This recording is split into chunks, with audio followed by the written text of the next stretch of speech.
Hi guys, welcome to Vintage Van Life. I spent the last couple of nights in the van and it's really messy in here.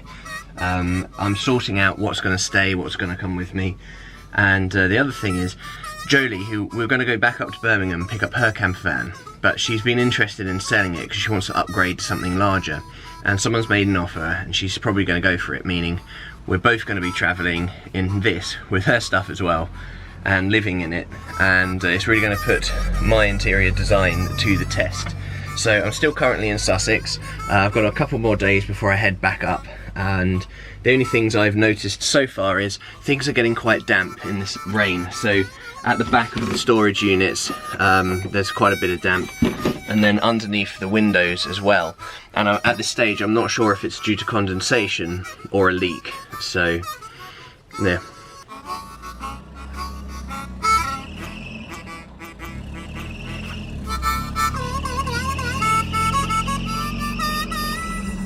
I've just been heading down on my way and I'm just coming down the quiet back roads when suddenly the engine got ridiculously loud, and I'll show you why. My exhaust pipe has literally disconnected itself and fallen down. It's nice and peaceful around here. It's a kind of quiet country road, and I can easily fix the exhaust, but of course it's going to be far too hot to touch, so I'm just going to have to wait and let it cool down. So what I've done is I've put the exhaust sealant in there and the ring, the exhaust ring, and I'm going to jack that up from underneath and push it together and then clamp it from the top. That's pushed together. There's a lot of sealant inside and out. I'm trying to be as, maybe overdoing it a bit, but I'm fed up of this thing blowing. The clamp is on, it's tight, let's give it a go. The instructions on the sealant that I've used, it's the brand I've never used before, say once you've put it on, basically start the engine immediately and let it idle for a few minutes, and the heat will cause it to expand and harden, making a gas-tight seal. So yeah, fingers crossed. I've also tightened the fan belt at last, so hopefully that won't squeal. That certainly sounds a lot better. This is amazing. I'm just stopped at some traffic lights. The van is so quiet. I know next time Jolie's in here, I won't have to shout. I can just talk at normal volume. It's like driving a different vehicle. It's amazing.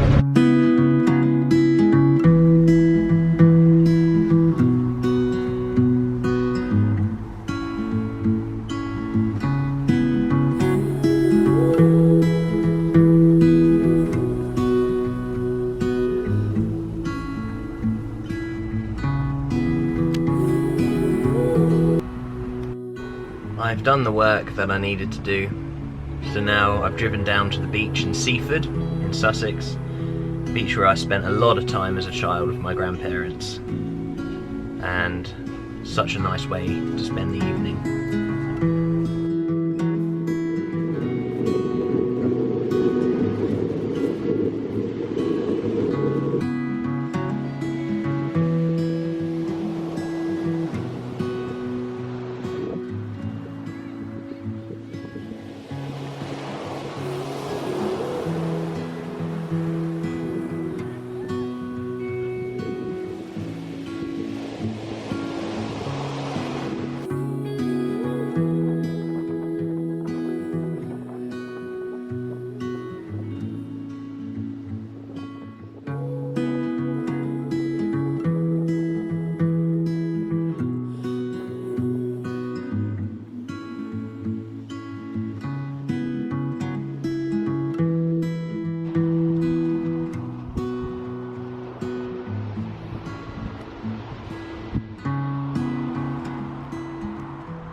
So our plans have changed. So originally we were going to take the Bambi to Pembrokeshire and my camper van, and the Reliant to Sussex to put it into storage.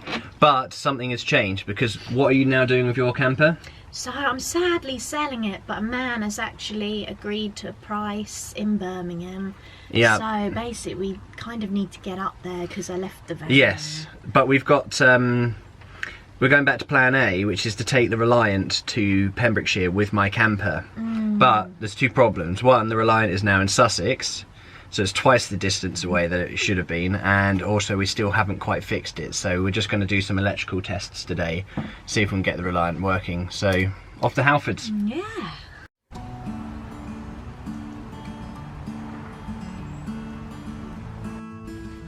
So Jolie, Hi. how did the plans with repairing the Reliant go today? Oh, not so well. So we're experiencing a lot of rain, but you know, there's always tomorrow. So with the Reliant, one of the things is I don't think it's earthing properly, and I've cleaned up the earth and done a few tests with a multimeter, but I'm actually going to put in an additional earth wire as well. These fiberglass cars can be notoriously difficult to get a good earth, but it's absolutely pouring with rain at the moment and it's getting dark, so we're going to stop for now and yeah, just take it from there really.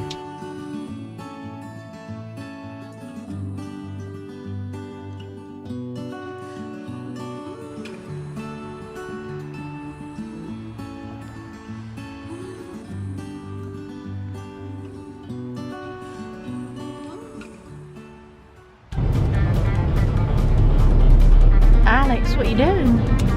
So driving my mum's car on my favourite road in the world, which is called the M25, where this motorway, which is like 6 lanes wide, you generally get to top speed about 17, 18 miles per hour. It's great, you know, and sometimes if you're really lucky you can just park and stay here for hours and hours. But the reason we're travelling is you've sold your camper van, Jolie, and we're going up to Birmingham to sell it.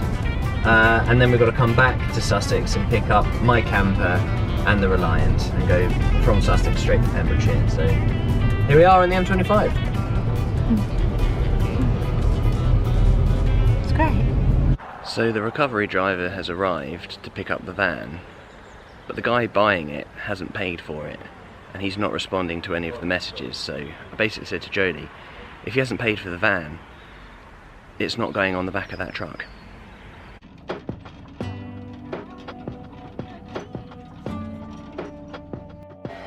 What happened this morning, Jolie? Excuse my bag lady attire, but so we're all set to go.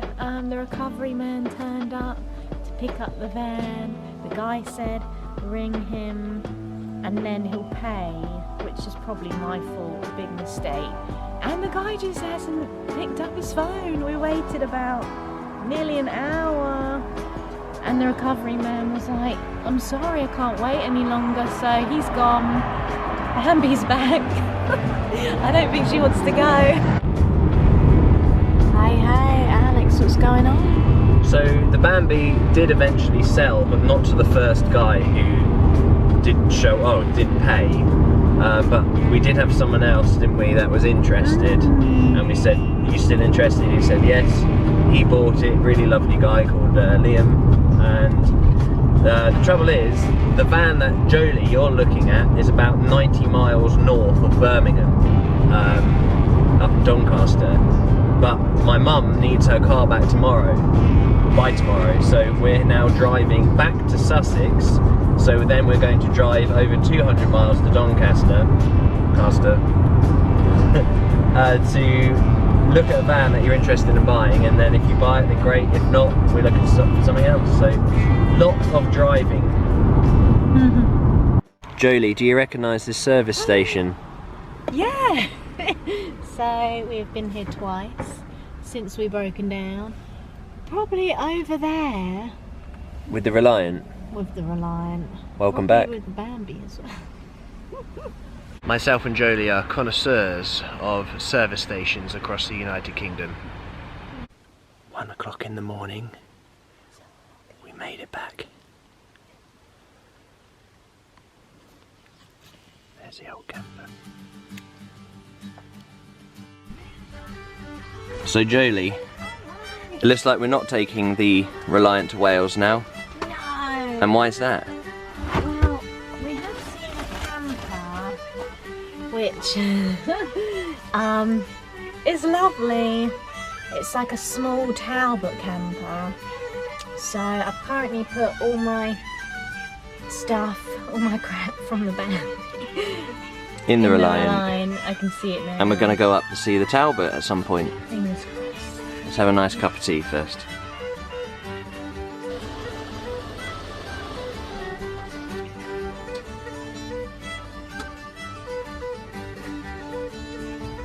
Moment of truth.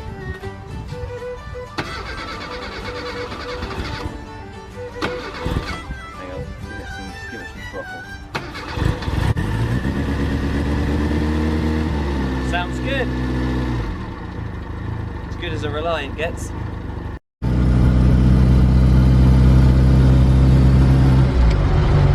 Oh man, the Reliant's running so nicely. It's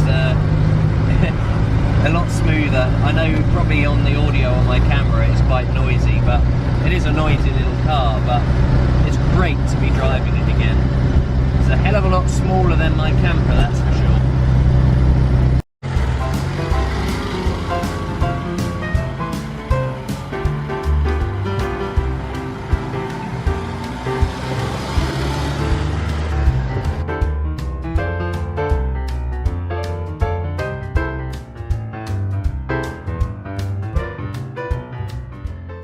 So Alex, what you doing?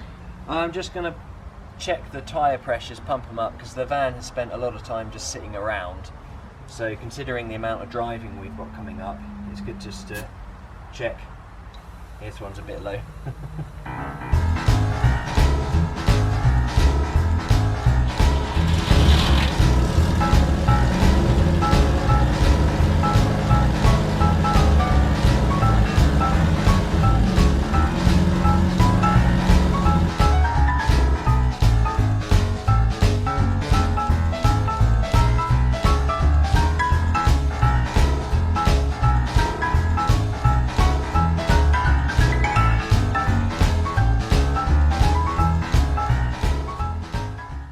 Jolie, all ready for tomorrow? Hey, we're all ready. We've got quite a bit of driving to do, but hopefully we can stop somewhere. Thanks so much for watching, guys. We'll see you in the next episode, and let's go see this Talbot.